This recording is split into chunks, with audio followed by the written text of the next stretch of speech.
MrBeast est l'un des plus gros youtubeurs au monde et va très certainement devenir le numéro 1 dans très peu de temps. Mais quelle est donc sa fameuse recette du succès? Comment fait-il pour évoluer à une allure aussi folle? Que sait-il que nous autres youtubeurs ne savons pas?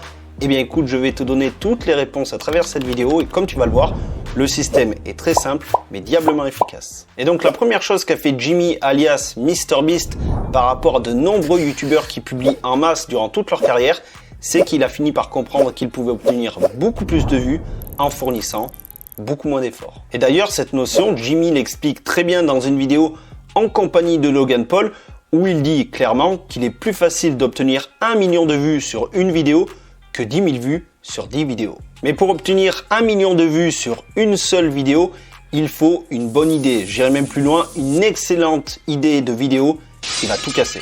Et franchement, comment ne pas être d'accord avec lui? Je découvre chaque jour des dizaines et des dizaines de chaînes YouTube qui ont très peu de vidéos sur leur chaîne justement, mais qui ont déjà des milliers d'abonnés. Tout ça grâce à d'excellentes idées de vidéos. Et donc à partir du moment où MrBeast a compris ça, qu'il fallait d'excellentes idées de vidéos pour faire exploser sa chaîne, il s'est mis dans sa bulle en compagnie d'autres youtubeurs. Ils ont tout analysé de YouTube, les titres, les couleurs sur les miniatures, tout un tas de choses. Et en fait, il a clairement transformé son cerveau en machine à idées virales.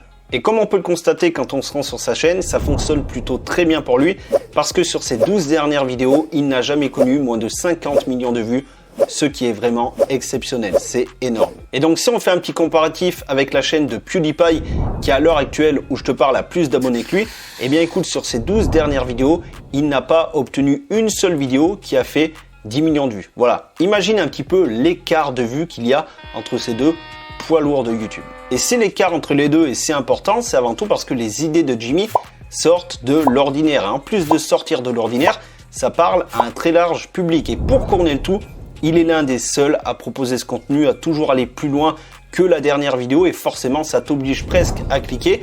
Et d'ailleurs, on va en parler du taux de clic, il a une maîtrise du taux de clic qui est bien au-dessus de la moyenne. Parce que oui, c'est très bien d'avoir une bonne idée de vidéo, mais si l'emballage autour de ça n'est pas bon, personne ne va la regarder. Et quand je te parle d'emballage, je parle de titres et de la miniature. Alors tout d'abord pour ces titres, Jimmy applique deux choses très simples. La première, c'est qu'il ne dépasse jamais 50 caractères pour que son titre soit compréhensible à la fraction de seconde où son viewer arrive devant. Et en plus de ça, il emploie un langage très simple parce que comme je te l'ai dit, il vise un très large public, donc il ne va pas employer de mots techniques, il emploie un langage très familier qui va parler à un maximum de monde. Et donc côté miniature, qu'est-ce qu'on peut en dire? Eh bien écoute, là aussi, c'est simple mais diablement efficace, il raconte une histoire tout simplement.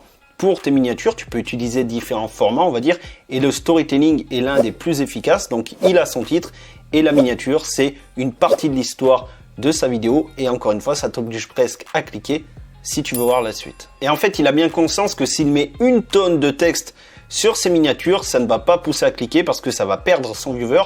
Alors que là, une simple photo qui illustre parfaitement le titre, c'est parfait. Et bien évidemment, il vient agrémenter ses miniatures en ajoutant très souvent son visage, d'une part pour transmettre des émotions, et de deux parce qu'il a atteint une telle notoriété qu'il pourrait bien mettre une miniature avec simplement son visage et un fond blanc, que ça ferait des vues. Mais du coup, comment expliquer que certains youtubeurs qui reprennent les mêmes titres que lui, les mêmes miniatures, les mêmes titres, ne font pas autant de vues? Eh bien en fait, il leur manque la dernière partie de l'équation, le watch time. Personne ne fait aussi bien que lui à ce niveau-là. Parce que comme je te l'ai dit, ces miniatures sont tellement accrocheuses que tu peux facilement te demander si c'est du putaclic ou pas. Et donc il fait une chose très intelligente, dès que tu cliques sur sa vidéo, il te montre directement tous les éléments que tu as trouvés dans la miniature pour te prouver que sa vidéo n'est pas du putaclic et te dire t'inquiète pas, reste bien à l'écoute, je t'ai pas menti, tu vas vraiment voir ce que tu as vu dans la miniature. Et en parallèle de ça, dans toutes ses vidéos ou presque, il t'explique le concept de la vidéo en moins de 10 secondes. Donc en fait en moins de 10 secondes, tu as déjà la preuve que ce n'est pas du putaclic et tu as déjà tout le contexte de la vidéo, donc les personnages, les enjeux, etc. Bref, tout est réuni pour que tu restes au maximum dans les 10 premières secondes. Et vraiment, je trouve que c'est sur ce point-là en particulier qu'il fait une énorme différence par rapport aux autres youtubeurs divertissement qui vont proposer du contenu divertissant certes, mais ça va s'arrêter là. Il n'y aura pas une véritable raison de rester MrBeast. Tu vas te marrer autant sur sa vidéo, mais il y a une véritable histoire, des enjeux comme je te l'ai dit, et c'est ce qui pousse beaucoup plus le watch time. Sur une vidéo divertissement, tu te marres, mais tu peux te barrer à tout moment. Sur sa vidéo, tu arrives et tu es presque obligé d'aller au bout si tu veux avoir l'histoire complète. Et du coup, je pense que tu l'auras compris, le secret d'un bon watch time, ça passe par l'intro. Tu peux très bien avoir du très bon contenu ensuite. Si ton intro n'est pas bonne, personne ne va voir le reste. Donc vraiment, tu dois mettre le paquet là-dessus. Et ça, MrBeast l'a bien compris, il met tout là-dessus. Alors oui, effectivement, le reste de sa vidéo est très rythmé également, mais c'est vraiment l'intro où il donne tout. Il fait parfois plus d'un cut par seconde, c'est plus un cut chaque seconde, et avec beaucoup de texte. Et tu peux voir que plus la vidéo avance, et plus le texte se réduit. Donc c'est vraiment la preuve que il sait pertinemment que tout part de l'intro. Bref, comme je te l'ai dit au début de la vidéo, le système de MrBeast, il est extrêmement efficace, mais finalement assez simple. Il a de très bonnes idées de vidéos, bien emballées avec son titre et sa miniature, et bien exécutées grâce à son tournage et son montage. Et d'ailleurs, à propos des idées, il y a quelque chose qui aide beaucoup MrBeast, je pense, pour trouver de bonnes idées de vidéos, c'est qu'il ne parle jamais d'algorithme, il parle d'audience, parce que selon lui, et il a tout à fait raison, c'est l'audience qui guide l'algorithme et pas l'inverse. Donc en fait, si tu penses psychologie de ton viewer, eh bien tu seras beaucoup plus à même de lui proposer ce qu'il veut voir. C'est exactement ce qu'il a fait, et si tu emploies le même chemin que lui, tu peux avoir les mêmes résultats. Et en ce qui concerne les bonnes idées de vidéos, il y a une chaîne qui n'est pas du tout la dernière de la classe pour ça. C'est une chaîne française que j'ai moi-même analysée. Je te l'affiche juste ici, je t'invite à aller la voir. À tout de suite.